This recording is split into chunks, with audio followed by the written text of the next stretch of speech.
அன்பான முருக பக்தர்களுக்கு முருகனோட வரலாறு எல்லாருக்குமே தெரியும். ஓகேங்களா? அவர் எப்படி வந்தார் அப்படின்னா, சிவனோட மகன் தான் முருகன்.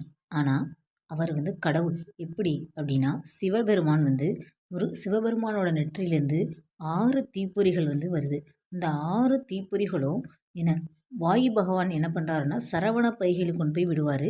அந்த 6 தீப்பொறிகள் வாயு பகவான் சரவண பொய்கையில கொண்டு விடும்போது, அது ஒரு தாமரையில் போகும். அந்த தாமரையில் அந்த 6 தீப்பொறிகளும் 6 குழந்தைகளா மாறும். கார்த்திகை பெண்கள் 6 பேரும் அந்த 6 குழந்தைகளையும் வளர்த்துட்ருப்பாங்க. ஒவ்வொரு குழந்தைகளுக்கும் ஒவ்வொரு தாய் வீதம் வருவாங்க. அப்படி அவங்க வளர்த்துட்ருக்கும்போது சிவபெருமான் மனைவி பார்வதி தேவி அந்த 6 குழந்தைகளையும் ஒன்றாக அணைக்கும்போது அந்த 6 குழந்தைகளும் ஒன்றாக சேர்ந்து ஒன்றாக மாறுவார். அதுதான் முருகன். முருகு என்றால் அழகு என்று அர்த்தம். முருகு என்றால் அழகு என்று அர்த்தம். அதனால் முருகருக்கு அழகன் என்று பெயரும் உண்டு.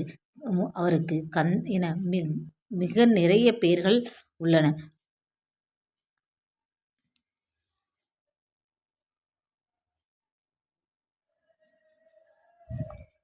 சிவபெருமான் அந்த 6 தீப்பொறிகளை ஏன் உருவாக்கினார்? அந்த 6 குழந்தைகளும் எப்படி ஒரு குழந்தையாக மாறியது? அந்த குழந்தை ஏன் உருவாக்கப்பட்டது என்பதை அடுத்த வீடியோவில் பார்க்கலாம். நன்றி.